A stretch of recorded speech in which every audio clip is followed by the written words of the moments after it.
Hello, we've put together a 1-minute video to help you find your way to our service department safely when dropping off your vehicle.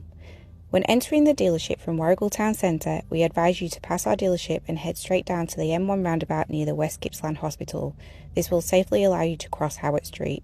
There are hook turns closer to our dealership, however this area can get very busy and become unsafe. Once you get to our dealership, head to the Mitsubishi sign and turn left into our driveway. Our customer car park is immediately on the right.